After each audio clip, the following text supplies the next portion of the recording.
Voilà, merci beaucoup.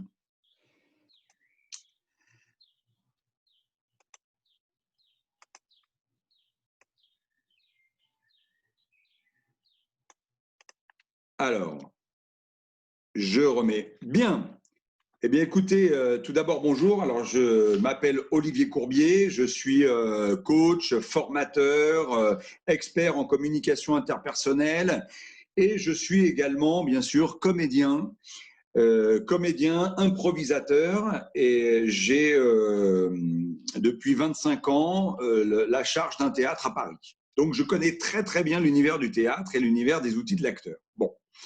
Alors, vous le savez, vous certainement, déjà merci d'être avec nous. Vous le savez certainement, la société Kilotoa, donc qui vous offre ce webinaire, depuis 27 ans, place l'humain et la relation au cœur de ses formations.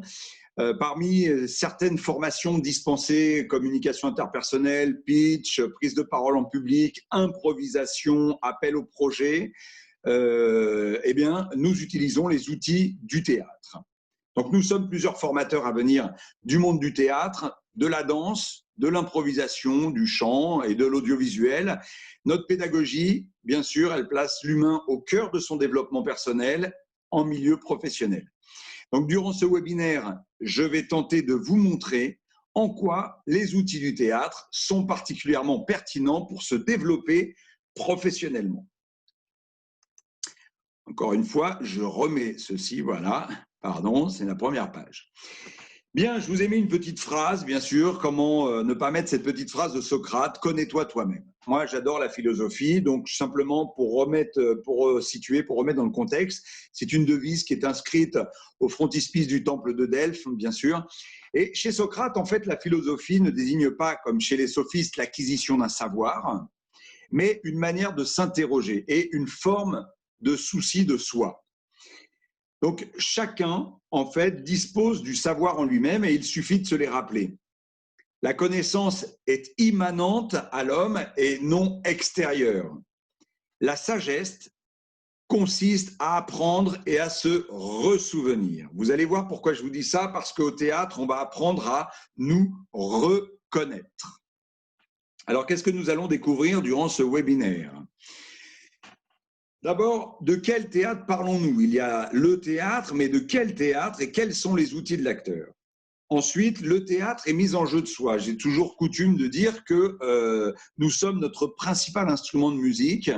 Au même titre qu'un guitariste, qu'un pianiste, il va devoir éprouver et apprendre à se servir de son instrument. Eh bien, nous allons devoir apprendre à nous servir de notre instrument qui est nous-mêmes. C'est pour ça que j'ai mis la petite phrase de Socrate, connais-toi toi-même. Ensuite, prendre du recul par l'expérimentation. En effet, le théâtre, c'est un art qui nous demande à expérimenter continuellement. Nous sommes constamment en train d'expérimenter. Ensuite, je vous parlerai des 5 leviers pour gagner en impact. Ces 5 leviers que la société Kilotoa a mis en place afin de se servir comme appui, en fait, pour gagner en impact dans votre discours. Je vous parlerai bien sûr des outils de l'acteur au service de notre communication en milieu professionnel. Et puis, comme je vous le disais tout à l'heure, enfin, se reconnaître par le théâtre. Et à l'issue de ce webinaire, il y aura 2 petites surprises. Voilà. Alors, le théâtre, de quel théâtre parlons-nous? Eh bien, vous le savez certainement, il y a ce qu'on appelle le lieu, la représentation. Il y a également le théâtre qui est un art, mais celui qui va nous intéresser, nous, bien sûr, c'est le théâtre qui va nous permettre de nous développer personnellement, qui va nous permettre de développer le moi, le je, J-E. Comme disait Shakespeare, le monde entier est un théâtre et tous les hommes et femmes n'en sont que les acteurs et chacun y joue successivement différents rôles. Bien sûr, nous sommes des acteurs sociaux, au sens de bien de distinguer la posture du comédien de théâtre de celle qu'on vous demande d'être dans votre milieu professionnel. Ceci étant dit, nous sommes tous des acteurs au service de la communication, par exemple, qu'elle soit en entreprise ou qu'elle soit dans notre univers social. C'est en ça que nous parlons des outils de l'acteur.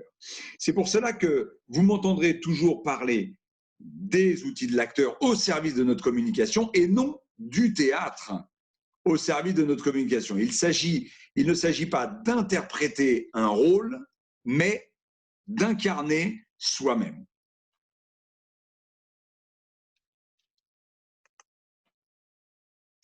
Alors, comme je le disais tout à l'heure, le théâtre, c'est une mise en jeu de soi. Nous allons devoir, bien sûr, apprendre à jouer avec nous-mêmes.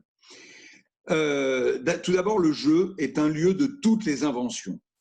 Hein, le jeu, que ce soit à l'école, dès notre plus tendre enfance, en maternelle, en milieu primaire, au collège, et puis après, eh bien, que ce soit les jeux de société, le jeu est un lieu qui incite à la création. Il inquiète parce qu'il nous amène vers des peurs, vers des petites peurs telles que le trac, et il séduit parce que, en fait, quand on joue, on aime aussi être regardé.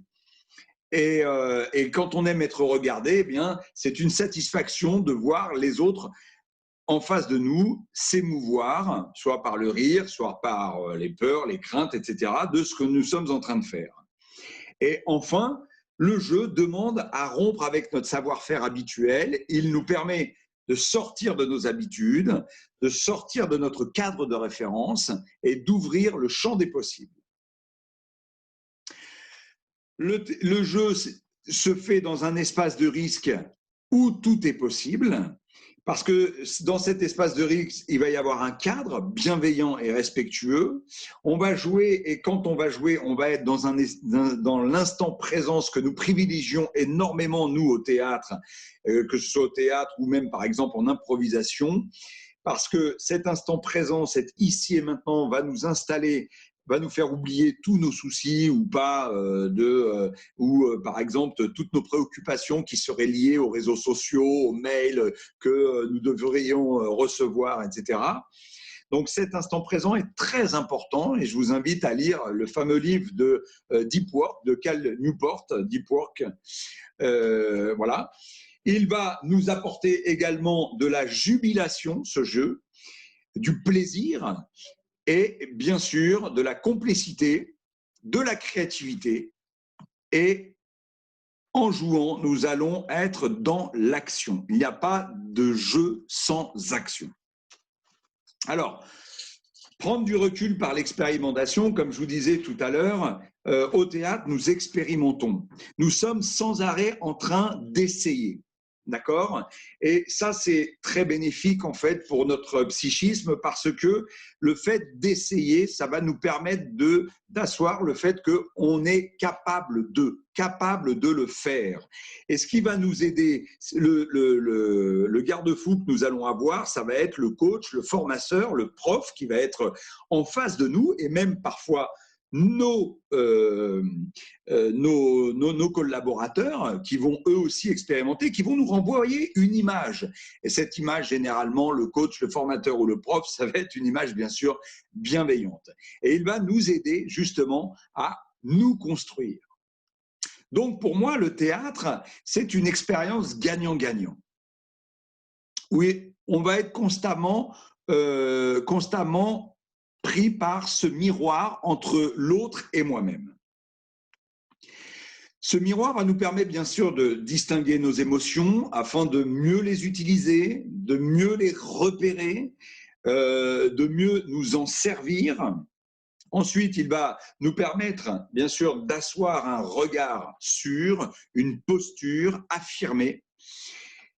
Il va nous permettre d'essayer autant que faire se peut, et d'essayer de mettre les bons mots, le bon phrasé, les bonnes phrases, et d'exprimer de la façon la plus juste notre ressenti ou une opinion.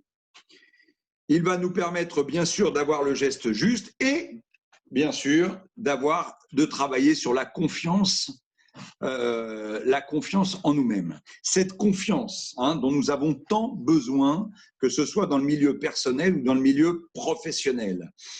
de la confiance en soi découle l'amour de soi. Et pour moi, la base essentielle du développement personnel, pour l'évolution de chacun de nous, cet amour, qu'il soit existant ou à révéler. Et en même temps, moi, je me suis souvent rendu compte que pour un grand nombre de personnes, parler d'amour de soi reste souvent une notion ou un concept lu dans les livres de développement personnel. Alors, je vous ai parlé de Socrate tout à l'heure, mais déjà les premiers philosophes, tels que Pythagore, par exemple, sa devise, c'était « plus que tout, respecte-toi toi-même ». Et plus tard, Aristote aussi disait « l'homme vertueux a le devoir de s'aimer lui-même ». Les outils de l'acteur, c'est à partir de ces outils, justement, alors nous allons enchaîner, voilà.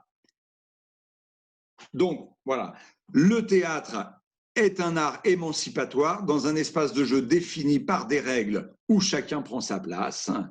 Et c'est en expérimentant que nous allons agir sur notre confiance. Alors, permettez-moi de vous dire que c'est une introduction que j'ai faite avant de passer aux outils de l'acteur pour donner de l'impact à nos messages.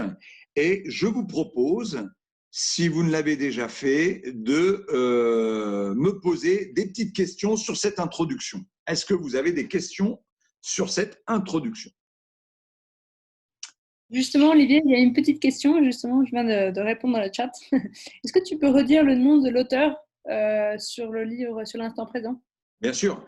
Alors, l'auteur, c'est Cal, C-A-L Newport, et qui a écrit ce livre Deep Work versus Shallow Work. Shallow Work, c'est tout ce qui va nous éparpiller. Hein.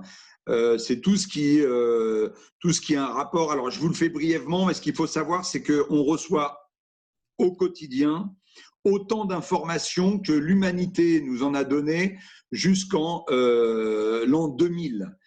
Donc, c'est énorme. Et toutes ces informations liées par les réseaux sociaux, les chaînes TV, par les mails, etc., laissent très, très peu de place à notre instant présent, à notre capacité à nous installer dans l'instant présent. On a notre cerveau qui est constamment agité. Et lui, il exprime, donc c'est un gros livre, hein, voilà, comment acquérir du deep work, c'est-à-dire comment acquérir de l'instant présent, de l'ici et maintenant, pour travailler profondément. Voilà. Est-ce que j'étais clair?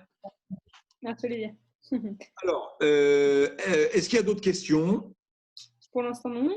Bon, s'il n'y a pas de questions, je vais continuer. Et puis, on reprendra les questions. Voilà. Vous pouvez poser vos questions et à la fin, on les Voilà. verra. Alors, comme je vous ai dit, les outils de l'acteur, c'est à partir de ces utilisateurs que Kilotoa a mis en place un schéma qui vous permettra donc d'avoir des repères précis pour donner de l'impact à vos discours ou à votre communication interpersonnelle. On va les voir. Pour l'instant, voilà. Donc, on est bien d'accord, hein, que le message soit clair. Je vais essayer d'être très pédagogique. Il y a eu les outils de l'acteur au service du théâtre. Voilà, comme vous voyez sur cette image. Et il y a aujourd'hui les outils de l'acteur au service de l'entreprise. Comme je vous ai dit, nous sommes notre propre instrument, donc nous allons voir quels sont ces outils. Eh bien, c'est très simple. Il y a d'abord la respiration. Nous allons la voir parce qu'elle est partout, cette respiration. C'est elle qui nous aide déjà à vivre. Hein. Il y a un très beau proverbe chinois qui dit « Celui qui sait respirer peut marcher sur le sable sans laisser de traces ».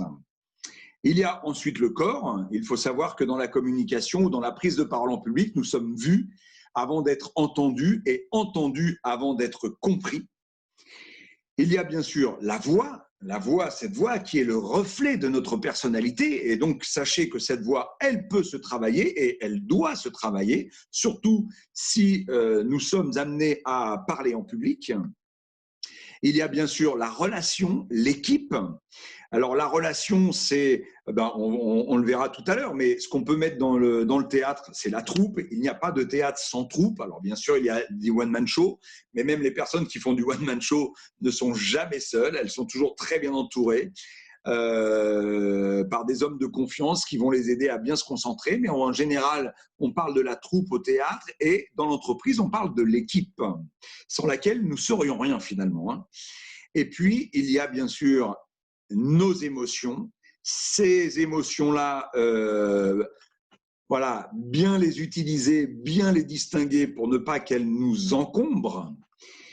Donc, trouver un équilibre. Les mots, l'argumentation. Je vous rappelle que argumenter en latin, c'est arguer, donc c'est prouver, hein. L'argumentation va se permettre de prouver la véracité de ce que nous sommes en train de dire.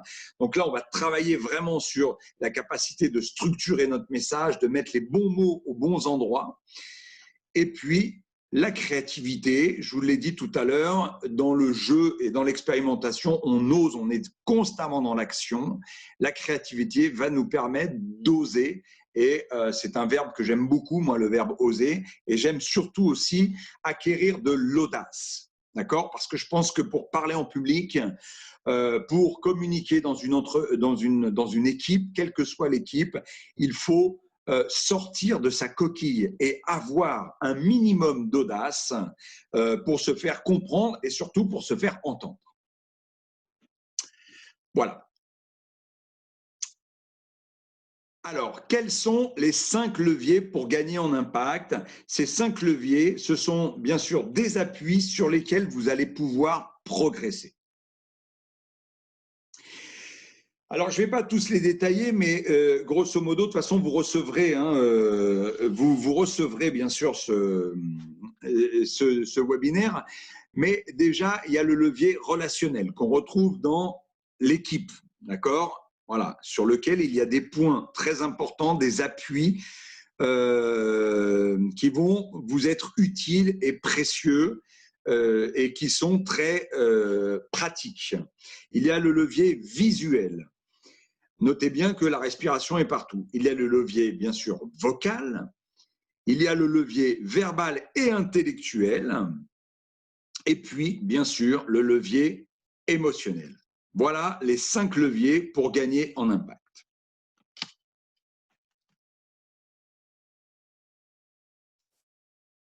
Excusez-moi. Tac. Alors, ces 5 leviers vous permettront également, on parle beaucoup de la prise de parole en public, mais moi j'ai envie de vous parler aussi des soft skills, parce que vous savez que dans l'entreprise, on parle beaucoup en ce moment des soft skills, qui sont nos compétences relationnelles. Mais ces compétences relationnelles, quelles sont-elles? Ben voilà, la conduite de réunion, la communication interpersonnelle, travailler sur la créativité, le travail d'équipe, l'esprit critique, parler en public, bien sûr, argumenter, convaincre, débattre, avoir des idées novatrices. Moi, j'ai tendance à dire, les ressources sont en nous. Et c'est pour ça qu'aujourd'hui, ce webinaire est là pour vous montrer à quel point nous sommes des êtres exceptionnels en tant qu'êtres humains. C'est que nous avons toutes les ressources en nous pour évoluer. Mais on ne change pas les autres, on se change soi-même. Encore faut-il accepter de se changer.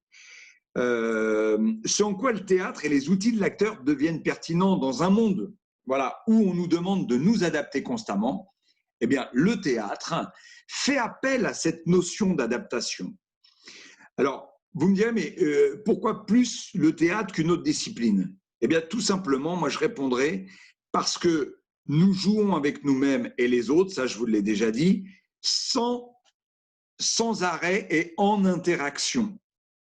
Et bien sûr, ce que je vous ai dit tout à l'heure, vous avez toujours un coach derrière vous qui va vous faire des retours constructifs. Donc, vous voyez, ces outils-là sont faits pour donner de l'impact à vos discours, mais aussi dans tous les autres pour vous aider à nager, à être à l'aise avec les autres soft skills. Alors, voilà. Donc, maintenant, voyons ces outils. Ben, la respiration, vous la connaissez. Certainement, il y a 3 formes de respiration, la respiration ventrale ou abdominale, thoracique, diaphragmatique et claviculaire. Nous, celle qui va nous intéresser, c'est bien sûr la respiration ventrale et abdominale. La respiration abdominale, je vous la donne, voilà, c'est un schéma comme ça. Alors celle-ci, on la travaille en faisant du yoga, par exemple, on la travaille en faisant du chant. Est-ce que vous pouvez me dire donnez-moi un bienfait de cette respiration abdominale. Moi, tout à l'heure, je vais vous donner 10 bienfaits. Mais est-ce que vous auriez un bienfait de la respiration abdominale? Allez, dans le chat, je vous autorise à m'écrire. Est-ce que vous auriez un bienfait? Voilà, le calme, bravo. Déstressant, en effet. Relaxation, cohérence cardiaque, bravo. Donc là, on est sur des bienfaits physiologiques. Reposant, concentration, exactement. Alors, merci beaucoup. Voilà. Aucun? Non, alors, je vais vous en donner quelques-uns. Donc, bien sûr, respirer, détoxifie votre corps, augmente l'oxygène dans le sang. Je parle de cette respiration abdominale. Augmente votre vitalité, diminue le stress et l'anxiété, améliore la posture, elle vous aide à gérer vos émotions, elle renforce le système immunitaire, elle améliore la concentration, elle améliore le sommeil et elle améliore la digestion. Vous voyez, voilà. 10 bienfaits de la respiration abdominale. Donc, pourquoi s'en priver? Et on a observé que la respiration libère. Donc nous, dans nos ateliers, on va bien sûr être très vigilant à ce que cette respiration soit partout et qu'elle soit bien acquise de façon à ce que elle devienne un outil bien maîtrisé. Alors ensuite, le corps. Le corps, sachez-le, votre corps, c'est votre premier outil de communication. Je ne sais pas si vous connaissez la programmation neurolinguistique, la PNL, comme on l'appelle, a établi clairement que tout message est véhiculé par le langage dit non-verbal, et ce, pour 93%. Shakespeare disait « Ces gestes incohérents trahissaient sa fébrilité ». Voilà, donc sachez que notre corps est notre meilleur ami et comme disait Tchekhov, il peut être aussi notre pire ennemi. Il y avait Dario Fo, prix Nobel de littérature, qui disait « Mettez un masque neutre à un hypocrite, il ne pourra jamais vous mentir ». Le corps peut vous trahir. Le corps, va donner une impression de vous, c'est une première impression. Donc, autant bien le travailler. Alors, je vous rappelle, voilà, le corps, il peut être mou, endormi, lourd, il peut être souple, détendu, léger. Il va être tonique, c'est la posture stable et ancrée que nous privilégions quand nous travaillons la prise de parole en public. Il va être aussi excité, impatient, agité, et puis il peut être explosif, fougueux, volcanique. Voilà, on va dire à peu près les 5 énergies du corps. Et ce corps-là, pareil, on va apprendre à l'utiliser pour justement faire en sorte qu'en milieu professionnel, en prise de parole en public ou dans n'importe quelle circonstance, face à un public, ce corps-là ne nous encombre pas, que nous ne soyons pas là en train de refermer les bras sans savoir ce qu'on doit faire de nos mains, sans savoir ce qu'on doit faire de nos bras, sans savoir ce qu'on doit faire de nos pieds, de nos hanches. Combien de personnes dans nos formations nous disent « mais je ne sais pas quoi faire de mes bras ». Bon, voilà. Donc, on va apprendre à utiliser ce corps et comme ça, il n'aura plus… ce sera un corps qui n'aura plus de secret pour vous. Ensuite, la voix. Alors, bien sûr, la voix, elle donne une première idée de la personnalité et des émotions de chacun. Il y a des personnes avec des grosses voix, des personnes avec des petites voix, et vos interlocuteurs, par ce biais-là, vont ressentir votre stress. Si vous vous avancez vers eux confiants, voilà, ils auront alors eux-mêmes confiance en vous et en ce que vous direz. Et lorsque vous prenez la parole, vous devez vous-même vous sentir légitime. Alors ça, je fais appel à un autre webinaire que j'ai fait sur la rhétorique où on parlait de Cicéron. Cicéron avait mis en place l'éthos. L'éthos, c'est l'éthique de l'orateur, c'est sa légitimité. Et donc, on a besoin de cette légitimité. L'orateur va avoir besoin de cette légitimité à la fois par la voix, bien sûr son discours, mais aussi beaucoup par la voix. Et votre parole, disait Cicéron, c'est un cadeau que l'on fait à nos interlocuteurs. Aucun autre organe ne présente une telle fenêtre sur notre personnalité. Donc, il est important de prendre connaissance avec cette voix. Voilà, sachez que nous avons une voix grave, une voix sensuelle, aiguë. Chaque voix se différencie de l'autre. Hein. C'est encore une fois une partie intégrante de notre personnalité et elle est le témoin de nos humeurs. Et parfois, nous le voyons en fait dans la rue, beaucoup de personnes ont du mal à porter la voix, ou même nous le voyons, nous l'entendons, on peut le voir dans les squares, par exemple, dans les parcs, quand il faut appeler son enfant. Il y a des personnes qui ne savent pas porter la voix, tout de suite la voix déraille, et donc ça nous amène une gêne. Et nous le voyons nous-mêmes en entreprise, parfois. Alors bien sûr, on est dans des bureaux très feutrés, il ne faut pas parler trop fort, mais je regrette quand on fait une présentation PowerPoint, même devant 5 personnes, il faut aussi porter la voix. Et il y a des gens qui n'osent pas parce qu'ils n'ont jamais testé, ils n'ont jamais porté leur voix plus loin que le mur de leur salle de bain. Donc connaître sa tessiture grave, médiane, aiguë est indispensable. Cette voix-là, elle va porter notre message. Elle va amener notre message. Et dans ce message-là, il va y avoir, bien sûr, on va travailler le débit. Qu'est-ce que le débit? C'est la capacité de parler vite, de parler lentement ou de parler normalement. Un débit va donner du rythme aussi à notre discours. Il va y avoir bien sûr les intentions. Quelles sont les intentions que je vais mettre derrière mon discours? L'articulation, l'intonation grave ou aiguë, et puis le rythme, comme je l'ai dit, le volume, adapter son volume à son interlocuteur, ce qui est très important, parce que je peux aussi parler fort tout le temps, mais du coup, je vais casser les oreilles aux personnes qui sont en face de moi. Donc, il va falloir que j'adapte mon discours et mon volume à mes interlocuteurs. Et puis, bien sûr, sans oublier les silences. Alors ça, les silences, c'est comme en musique, il n'y a pas de musique sans silence. Comme disait Paul Valéry, il y a un art de marcher, un art de respirer et un art de se taire.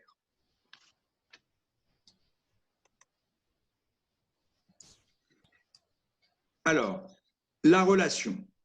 Moi, ce que j'ai tendance à dire souvent, c'est que nous sommes des êtres émotionnels. Ne jamais oublier que l'être humain est un être relationnel, est un animal, mais relationnel et émotionnel.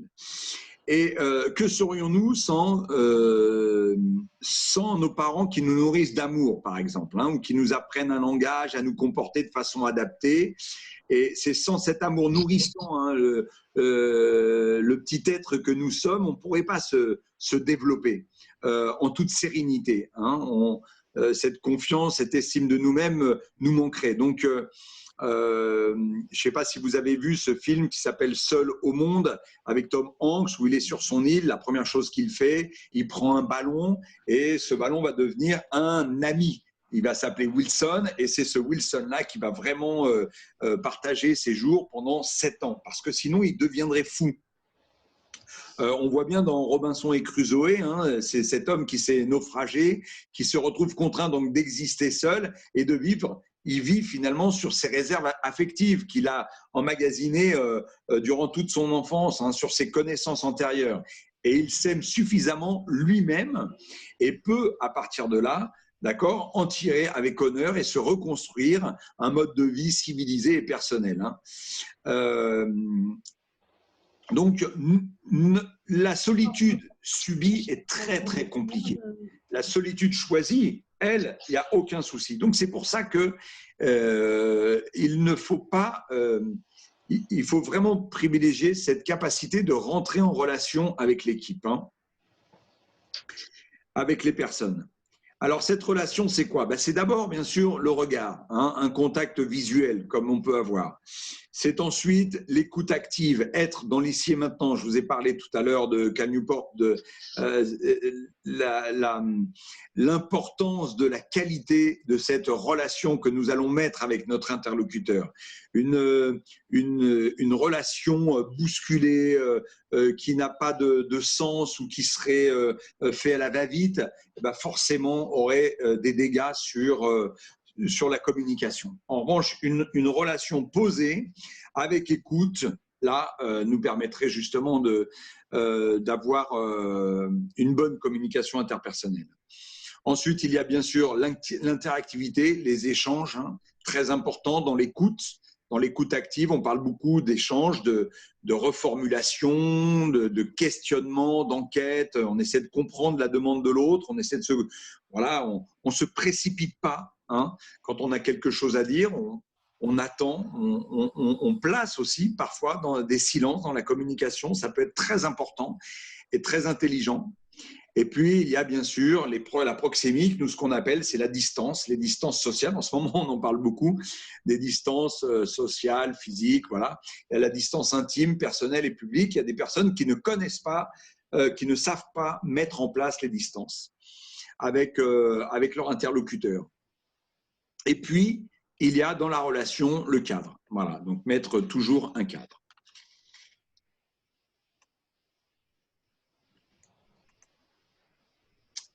Ensuite, nos émotions. Les émotions nous sont toujours utiles. N'oubliez jamais qu'elles ont gardé la même fonction, hein, celle de nous alerter. Lorsque quelque chose d'important se passe pour nous pousser bien sûr à agir. Et le tout avec pour objectif principal de nous préserver, essentiellement. Hein. Elles sont au centre, un centre d'information ultra puissant, nous indiquant ce qui est bon pour nous ou pas bon. Hein. Alors donc, il y a les émotions désagréables, des émotions dites négatives, et puis il y a des émotions qui nous servent à nous protéger. Par exemple, la peur, hein, elle permet de fuir instinctivement un danger. Il y a la colère qui nous permet de nous défendre, la tristesse qui nous permet d'éviter des situations douloureuses. Et puis, il y a bien sûr des émotions positives qui servent à renforcer ce qui nous fait du bien. Donc, il s'agit donc d'apprendre à mettre de la distance entre l'émotion et l'action, et à réfréner ses impulsions pour y apporter une réponse appropriée. Et Aristote disait « l'humeur donne du relief aux idées ». Donc voilà, ce qui est très important, c'est de cesser de subir ces émotions, c'est un apprentissage, c'est faire un tri et savoir les exprimer. Souvent, nous-mêmes qui sommes coachs, formateurs, on a les outils pour permettre à nos apprenants de travailler ces émotions sans que la personne se fasse mal. Et gérer le trac, bien sûr, ne pas confondre trac et stress. Hein. Le trac, je vous le rappelle, c'est une peur immédiate, hein, qui va nous amener vers la fuite, le combat ou la résignation. Le stress qui a été mis en place par Hans Selye, qui est un endocrinologue canadien, québécois, et qui, lui, a mis en place les 3 formes de stress, le bon, le sous et le surstress. Et voilà. Paf, je reviens à ça. Voilà. Donc, le trac, c'est vraiment, ça se gère aussi par la respiration. Et puis, bon, il y a tout un tas de techniques qui peuvent nous permettre de gérer le trac. Et sachez que le trac est universel, instinctif et automatique. Universel, instinctif, automatique. Nous sommes 7 milliards d'habitants sur Terre et nous avons tous, à un moment donné, le trac. Ça fait partie de notre condition d'animal. Alors, nous allons passer, si vous le voulez bien, maintenant aux mots. Bah, bien sûr, donc les mots, sachez qu'on retient entre 5 et 10% du discours. Comme je le disais dans mon précédent webinaire sur la rhétorique, il est très important de mettre de l'éthos, du logos et du pathos. Hein.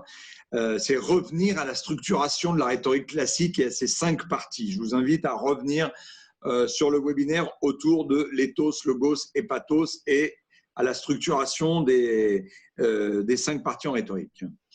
Une langue se compose de mots, d'accord, qui s'agencent en phrases, disait Blaise Pascal. Hein.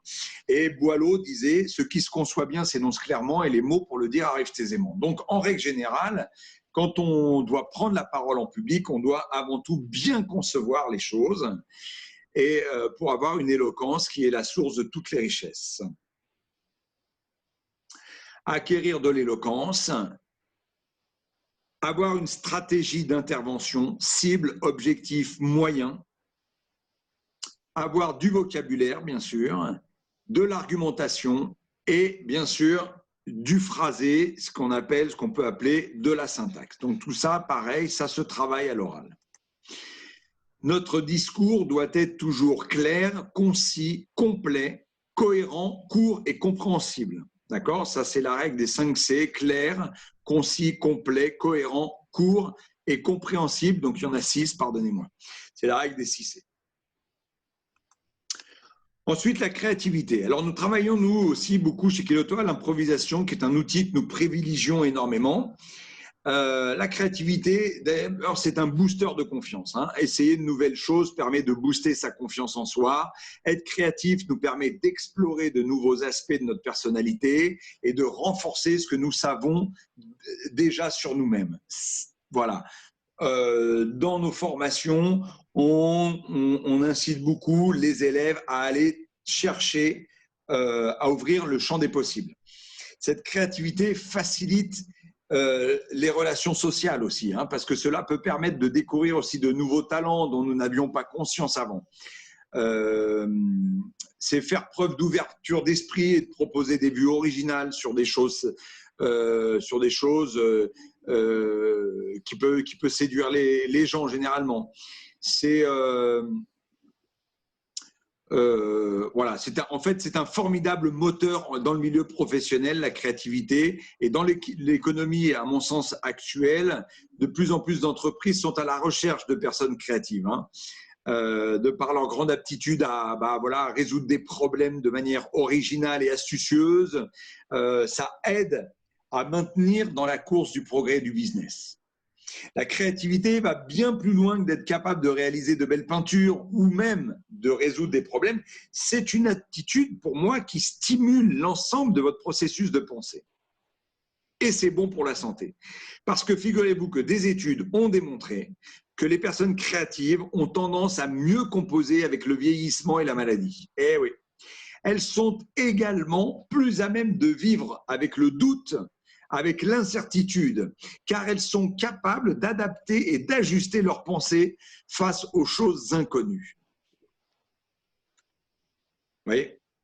Donc ça, c'est important de le savoir, que la créativité, ça a du bon sur notre psychisme.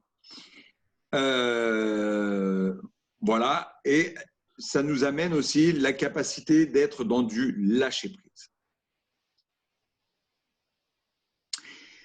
Et enfin, comme je vous disais tout début de ce webinaire, je vous parlais de Socrate, hein, connais-toi toi-même, et je vous disais, connais-toi toi-même, bien se connaître et pourquoi pas se reconnaître, hein, apprendre à se reconnaître, à retrouver en nous ce que nous savions déjà, mais que nous avions enfoui. Le théâtre, il ne s'agit pas, comme je vous l'ai dit, les outils de l'acteur, il ne s'agit pas d'apprendre des textes par cœur, de parler de Molière, de Shakespeare, voilà. C'est uniquement la notion de soi acteur, la mise en jeu de nous-mêmes. Alors, bien sûr, c'est dans l'intervalle entre le savoir et le savoir-faire qu'émerge, bien sûr, le savoir-être. Voilà, au travers de ce webinaire, c'est ce que j'ai tenté de vous démontrer, que grâce aux outils de l'acteur, nous allons travailler ce fameux savoir-faire relationnel, cet SFR ou ce savoir-être. Voilà, voilà. Alors, je peux répondre à des questions et après je vous montrerai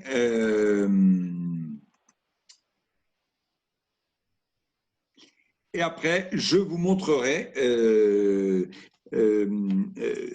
vous montrerai les deux petites surprises que je vous ai réservées. Est-ce que vous avez des questions?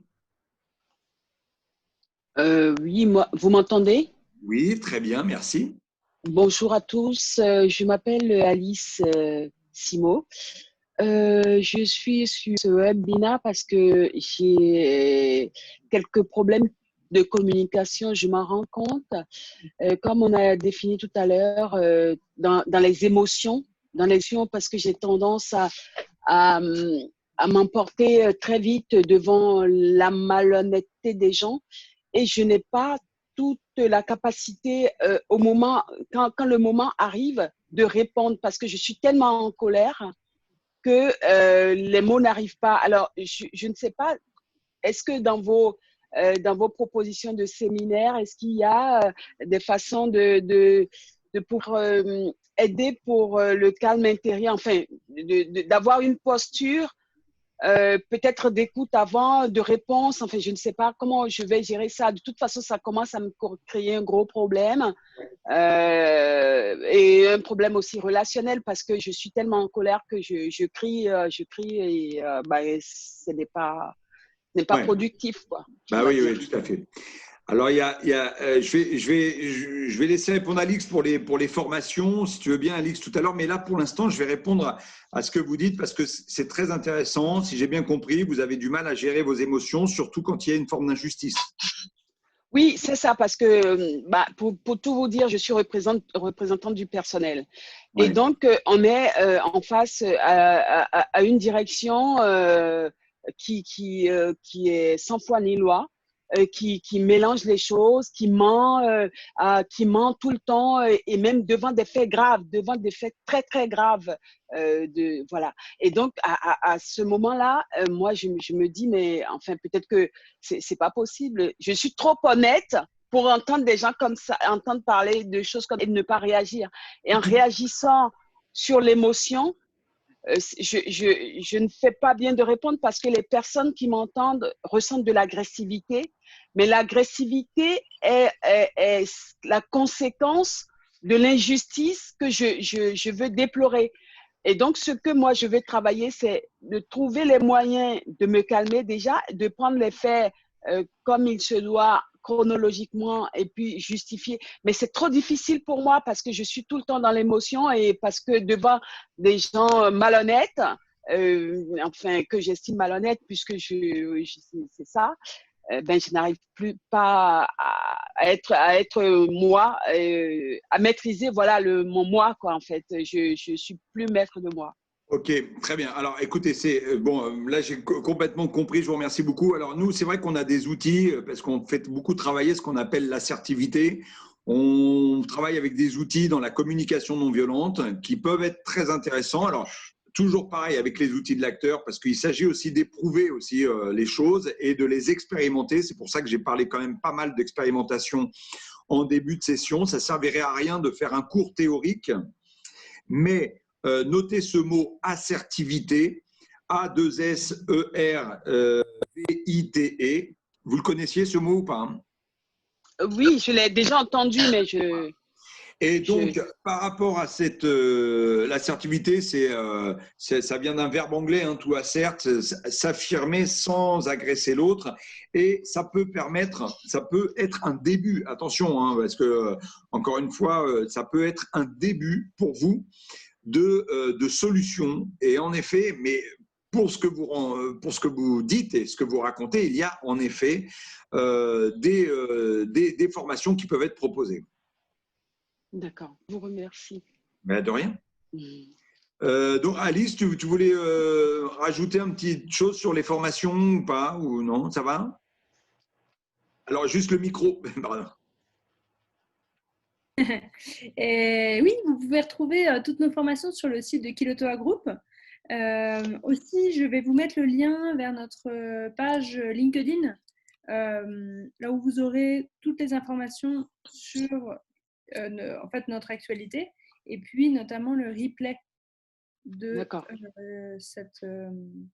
cet enregistrement. Et puis pour votre besoin bien précis, si vous voulez, on pourrait en parler par mail si vous voulez. D'accord. Olivier vous a mis son mail et puis on pourrait être en communication comme ça. D'accord. Vous avez mon adresse mail? Je vous invite à écrire à Olivier dans l'adresse qui est écrite en dessous. Ok, d'accord. Vous la voyez là? Oui, Au point courbier, @kilotoa, voilà, groupe.com. D'accord. Après, bon voilà, donc est-ce que les choses pour vous, avant de vous montrer ma petite surprise, est-ce que les choses pour vous ont été claires? Comment avez-vous vécu ce webinaire? Est-ce que vous pouvez me mettre un mot dans le chat qui me permettrait de voir un peu comment est-ce que vous l'avez vu, vécu, observé, ressenti, etc. Excusez-moi, est-ce que vous pourriez juste nous rappeler la règle des 6C? Vous disiez que la parole, elle doit être claire, concise, cohérente, et quoi d'autre? Alors, claire, concise, cohérente, courte, compréhensible. Donc, il y en a 5. Et le 6e, c'est en connivence avec son public. Merci.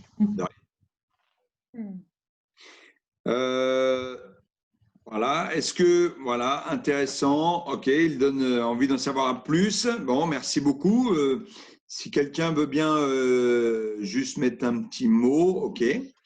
Alors, je vais passer juste à ma petite surprise, hein, voilà. Prise de parole en public, quelques conseils que je vous donne. Bon, vous aurez, hein, donc, alors attendez, un autre petit message.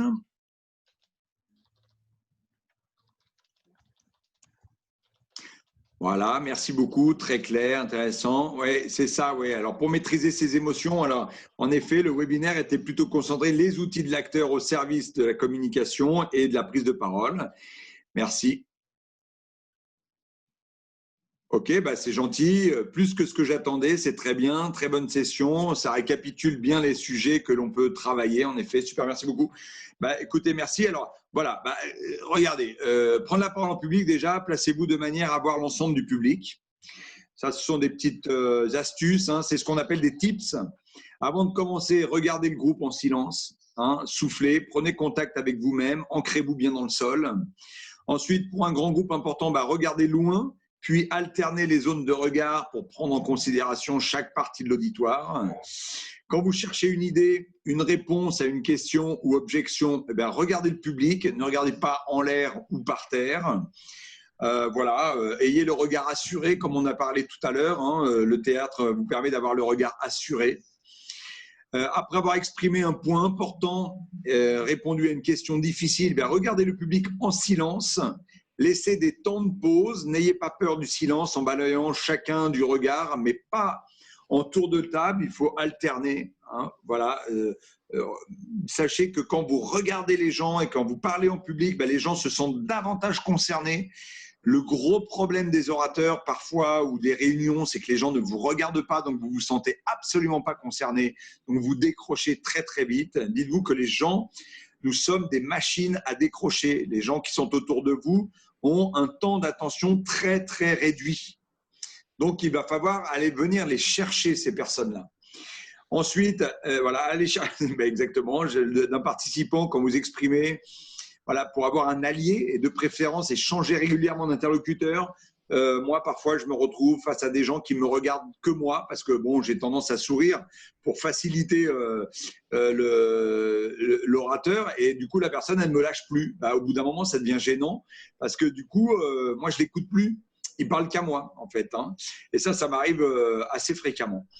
Et puis, ponctuez vos affirmations par un regard intense, suivi par un silence. Toujours pareil, le silence, j'y tiens. Repérez les changements d'attitude. Essayez de voir si les gens ont des changements d'attitude avec le corps. Essayez de voir si les gens regardent leur portable, regardent leur smartphone, sont tentés de regarder à droite, à gauche, de parler. Les réactions vous disent beaucoup, beaucoup. Hein, et puis, vous pouvez arrêter. Est-ce qu'il y a quelque chose que j'ai dit que vous ne comprenez pas ?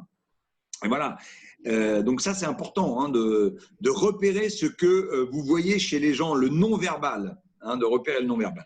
Voilà. Et ma deuxième surprise, alors là, voilà, la deuxième surprise, vous la verrez chez vous, c'est une vidéo de Will Smith. Alors pourquoi je vous la montre? Parce que voilà, c'est un acteur qui raconte une histoire personnelle et comment est-ce qu'il utilise à merveille tous les outils dont je vous ai parlé. Vous le regarderez chez vous parce que la vidéo dure 5 minutes, on n'a pas le temps.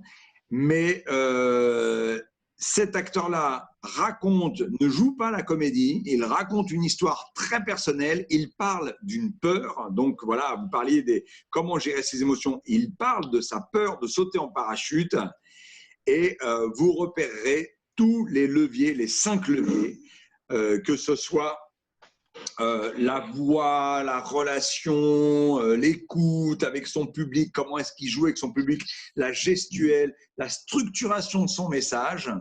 C'est formidable. Si vous ne l'avez déjà vu, je vous invite grandement à voir cette vidéo. Voilà. Eh bien, écoutez, je vous remercie énormément. J'ai peut-être un dernier message intéressant. Ah oui, c'est théorique. En effet, le but du webinaire, c'est malheureusement, je ne peux pas trop vous faire participer. Hein. C'était de vous apporter des informations. Merci Olivier. Eh bien, de rien. Merci beaucoup, Alix. En tous les cas, je vous souhaite beaucoup de belles choses. J'espère que